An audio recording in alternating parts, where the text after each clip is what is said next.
kita akan membacakan 4 pertanyaan yang sudah panitia pilih, 2 kepada Ibu Hasanah dan 2 lagi kepada Bapak Karim. Yang kepada Bapak Karim, yang pertama dari Ibu Kokom Komariah. Assalamualaikum untuk Pak Karim, izin bertanya, bagaimana jika ada orang tua yang merasa lelah, bosan, merasa tidak bisa mendampingi anak didik agar bisa menerima dengan ketulusan hati, menerima semua itu? Ada banyak orang tua yang merasakan seperti ini. Jazakallah khairan. Ya mungkin seperti ini ya Ustadz Karim ya, karena ya itu seperti tadi kita bilang, PJJ ini kadang-kadang bikin orang tua kayak bertanduk gitu. Pertanyaan kedua dari Mbak atau Ibu Eka Setiawati di Jakarta Selatan. Bagaimana menanggulangi anak yang bad mood, Ustaz? Jadi yang pertama jadi orang tuanya yang bad mood, ini yang kedua anaknya yang bad mood. Ini sama-sama masalah. Terus pertanyaan ketiga dan keempat ditujukan kepada Ustazah Hasanah. Yang pertama dari Ibu Fatihah Dani. Assalamualaikum Ustazah. Bagaimana menghadapi anak yang orang tuanya bilang anaknya mogok belajar karena PJJ, maunya belajar secara tatap muka aja, ini didukung ortu dan guru. Bagaimana menghadapi anak, ortu, dan guru seperti ini? Yang kedua, dari ini namanya sama dengan pertanyaan, tapi beda orangnya. Yang ini adalah Setiawati, Mbak Setiawati atau Ibu Setiawati dari Jakarta Barat. PJJ mau tidak mau bersentuhan dengan alat yang namanya HP dan laptop, berbagai gadget ya. Ibu-ibu sekalian, bagaimana menyiasati agar tidak ketergantungan ke depannya? Ini mungkin bikin kita bingung semuanya ya. Kita butuh, tapi kita takut nanti ketika kondisi sudah normal lagi, anak-anak justru tidak bisa dilepaskan dari gadget. Mungkin seperti itu Ustazah dan Ustadz Karim. Kami persilahkan mungkin sesuai tadi yang pertama memberikan materi Ustadz Karim untuk menjawab 2 pertanyaan berikut. Tafadhol. Ya. Terima kasih, pertanyaannya bagus, luar biasa. Saya yakin ini bukan hanya untuk yang bertanya, tapi untuk kita semua yang ada di sini ya. Tadi untuk saya dari Bu Kokom Komariah ya, dan dari Bu Eka Setiawati. Pertanyaannya sudah saya pahami, saya jawab secara berbarengan saja gitu ya. Karena dari 2 pertanyaan ini ada kesamaan. Pertama, bagaimana orang tuanya yang lelah, kedua anaknya yang bad mood, sama aja gitu ya. Nah, dan ini kondisi psikis, psikologis yang sangat mungkin terjadi pada semua anak dan semua orang tua. Ini hal yang fitrah, sunatullah ya. Sama, iman saja ya yazid wa mankus, naik dan turun gitu ya. Semangat kita kalau lagi dapat motivasi kayak gini, semangat nanti pulang kayak kita kuliah gitu, semangat nanti pulang bertemu dengan anak, realnya karenanya perlu ya terus dimotivasi. Nah, seperti apa? Tadi strategi yang pertama, saya sempat sampaikan membuat 3 jadwal, 3 waktu. Ada waktu A, B, C ya. Waktu kita berinteraksi dengan anak, waktu kita ngobrol dengan anak hanya gunakan pada waktu A saja. Jadi nggak setiap saat bertemu anak ceramah, nggak setiap bertemu dengan anak nasihat, nggak setiap bertemu dengan anak ya tausiah, nggak setiap bertemu dengan anak itu ya kasih wejangan, nggak. Bila perlu sampai anak itu meminta, ayo dong nasehatin mama, umi nasehatin aku dong. Tunggu sampai dia meminta, itu keren banget. Tahan gitu ya. Kan karena kita tadi di barometer resiko tidak harus dengan nasihat, bisa dengan contoh. Jadi 3 waktu tadi. Waktu yang pertama tadi. Nah, kalau kita sudah buat jadwal, misalnya seminggu sekali kita ngasih nasihat, saya yakin kita nggak bosan gitu ya. Nggak bosan karena sudah ada jadwalnya. Dan jadwal itu ditunggu-tunggu ya.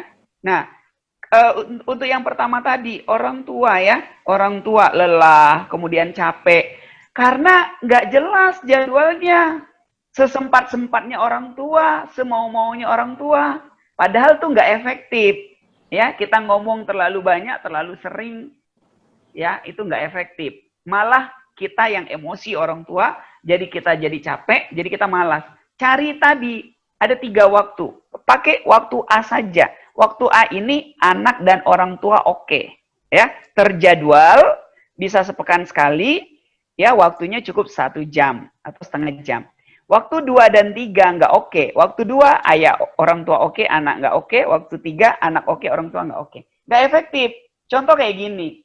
Kalau waktu yang orang tuanya oke, anak nggak oke.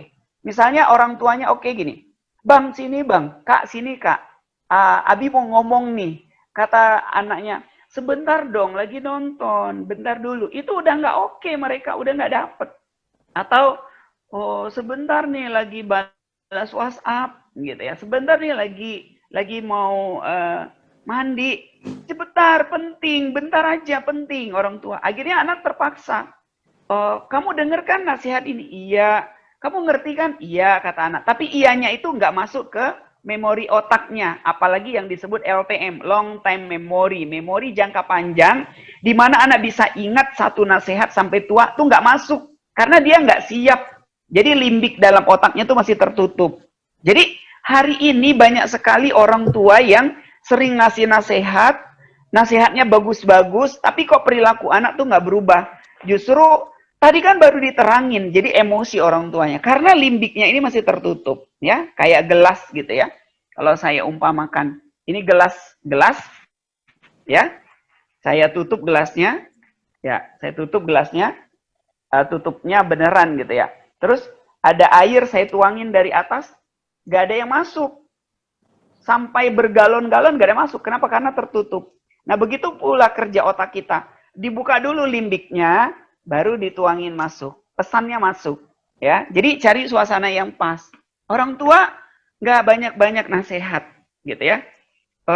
Apalagi terkenal ya orang tua tuh senang banget ceramahin anak. Lagi makan diceramain. Kemudian mau tidur diceramain.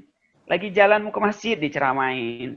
Terus mau berangkat diceramain. Ntar lebih sedih lagi loh, anak-anak di pesantren. Anaknya di pesantren, udah diceramain sama ustadznya. Ntar orang tuanya nelpon, anaknya kangen-kangen, diceramain lagi via telepon. Padahal anaknya belum sempat curhat, belum sempat ngobrol. Terus nanti datang pesiar, dijenguk, anaknya diceramain lagi, gitu kata anak. Ceramah terus gitu ya. Nggak ada waktu.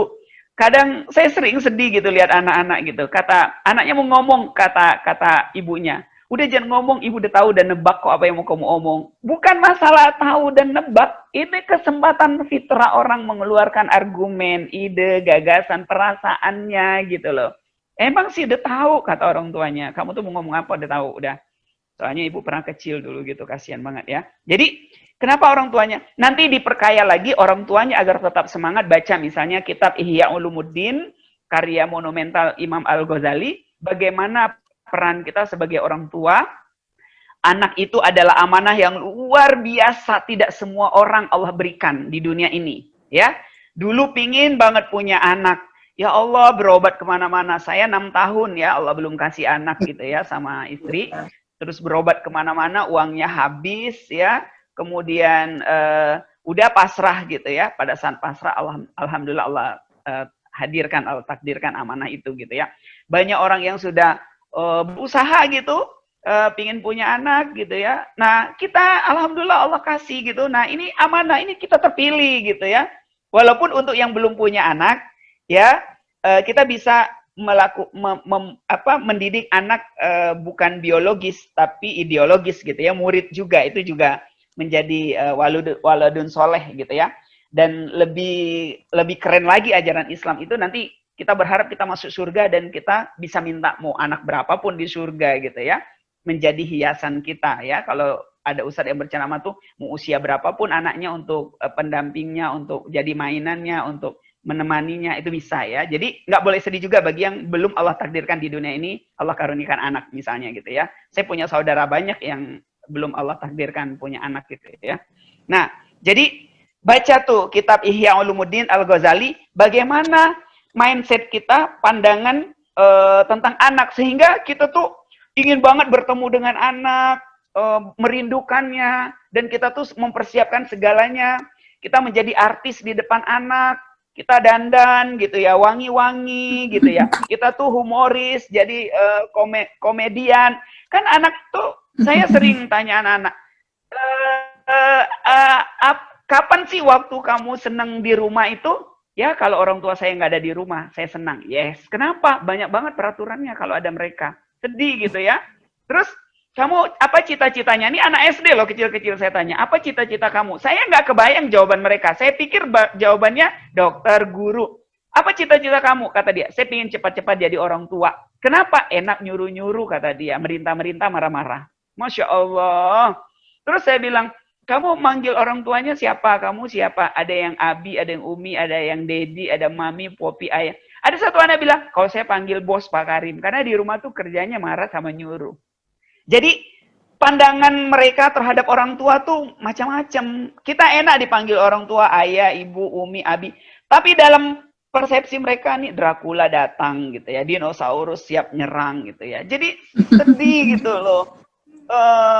Nanti ditanya kok nggak pergi sih Bu, kata dia kok cepet banget pulang. Nah khawatir itu ada maknanya. Jadi baca kitab Ihya Ulumuddin gitu ya.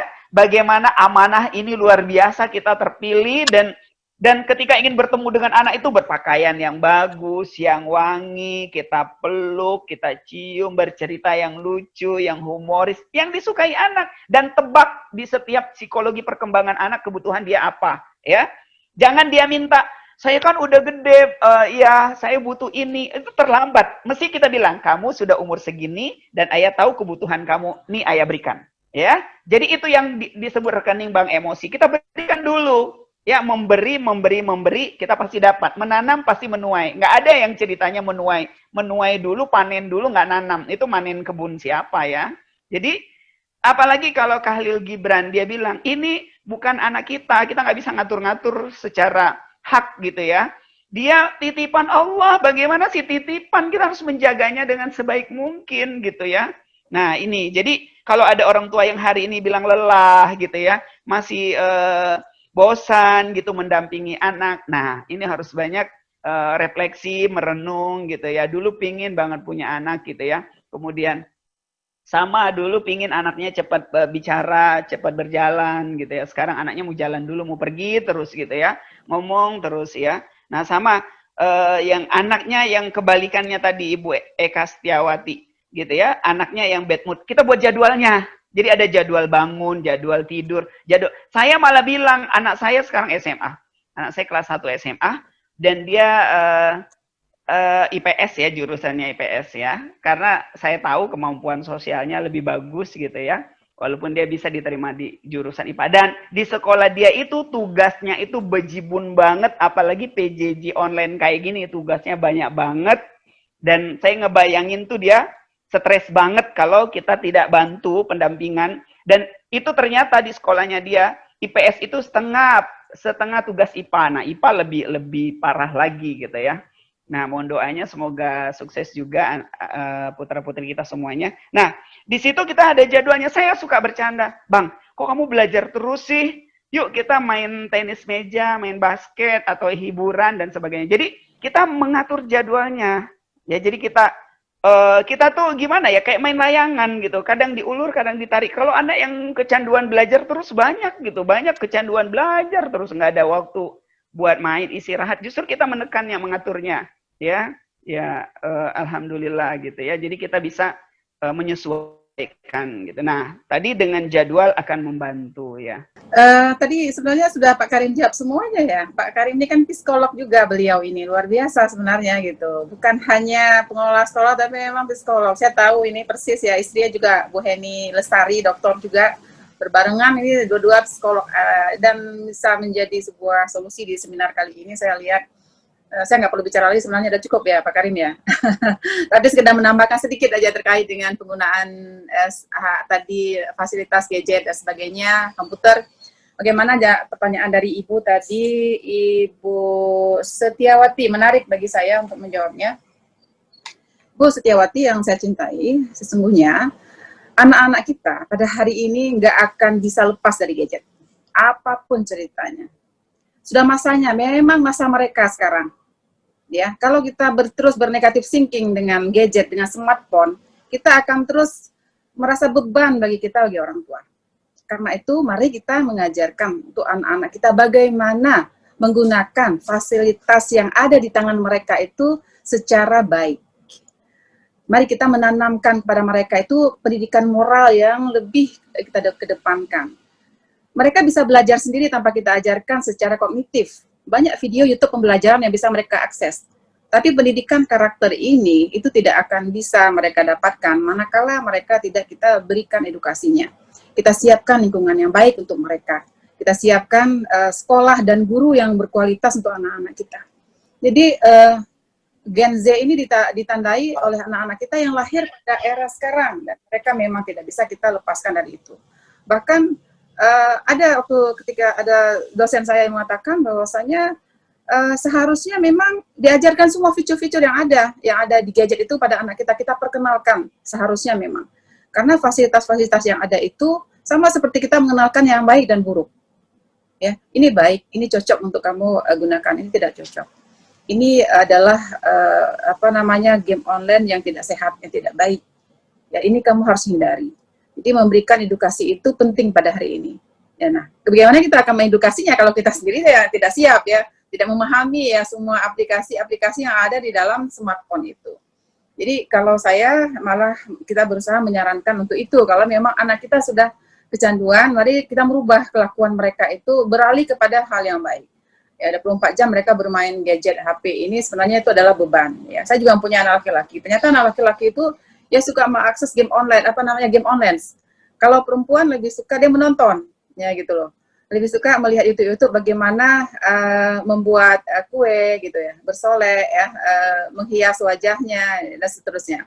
Dan beberapa ahli juga mengatakan demikian ya, yang pengamat memang laki-laki itu lebih kepada suka bermain game online, dan mereka suka juga di situ bersama dengan teman-temannya bermain bersama. Nah, jadi karena itu maka ini harus kita edukasi juga bagaimana mereka itu bisa menggunakan waktu dengan sebaik-baiknya. Dari sekarang, mari kita batasi waktu untuk anak kita. Kita mulai dari sekarang, kita buat jadwal untuk mereka. Habis maghrib, simpan HP-nya, simpan gadgetnya semua, ya. Kita ajak mereka untuk usahakan bisa tilawah bersama, ya, makan bersama, gitu. Maghrib sudah di rumah, tidak lagi berkeliaran, ya. Nah, ini adalah orang tua yang mengendalikan semuanya. Ya, semoga anak-anak kita yang mampu kita didik dengan sebaik-baiknya. Itu barangkali tambahan dari saya, Ibu Setia. Tadi ada Ibu Fatihah, bagaimana hadapi anak mogok belajar secara kondisi PJJ pada hari ini. Anak dan orang tua yang sudah bosan dan boring. Ya, baik Bu Hasanah. Karena keterbatasan waktu juga ya, mungkin nanti semua diskusi kita bisa lanjutkan. Karena hari ini Alhamdulillah sampai terakhir ini jumlah peserta sampai 150 lebih tadi paling tinggi ya. Jadi insya Allah sangat bermanfaat acara ini ya. Kami mohon dengan hormat Ustadz Karim untuk berkenan memimpin doa. Ustadz, kami persilahkan. Bismillahirrahmanirrahim. Al-Fatihah. A'udzubillahi minasyaitonirrajim. Bismillahirrahmanirrahim. Alhamdulillahirabbil alamin arrahmanirrahim maliki yaumiddin. Iyyaka na'budu wa iyyaka nasta'in. Ihdinas siratal mustaqim. صراط الذين أنعمت عليهم غير المغضوب عليهم ولا الضالين آمين. أعوذ بالله من الشيطان الرجيم. بسم الله الرحمن الرحيم. الحمد لله رب العالمين حمدا يوافي نعمه ويكافئ مزيده. يا ربنا لك الحمد ولك الشكر كما ينبغي لجلال وجهك وكريم عظيم سلطانك. اللهم صل على سيدنا محمد وعلى آل سيدنا محمد. اللهم اغفر لنا ولوالدينا وارحمهم كما ربيانا صغارا ولجميع المسلمين والمسلمات والمؤمنين والمؤمنات الأحياء منهم والأموات. اللهم إنا نسألك رضاك والجنة ونعوذ بك من سخطك والنار. ربنا هب لنا من أزواجنا وذرياتنا قرة أعين واجعلنا للمتقين إماما. اللهم أرنا الحق حقا وارزقنا اتباعه وارنا الباطل باطلا وارزقنا اجتنابه. ربنا آتنا في الدنيا حسنة وفي الآخرة حسنة وقنا عذاب النار. وصلى الله على سيدنا محمد النبي وعلى آله وصحبه وسلم. سبحان ربك رب العزة عما يصفون وسلام على المرسلين walhamdulillahi rabbil alamin. Ya, demikianlah ibu-ibu sekalian rangkaian acara seminar kita pada hari ini. Semoga Allah selalu melimpahkan kesehatan, keberkahan kepada semua. Amin. Atas nama panitia, kami mohon maaf atas segala kekurangan dalam penyelenggaraan seminar. Segala masukan, kritik, dan saran kami harapkan dari ibu-ibu sekalian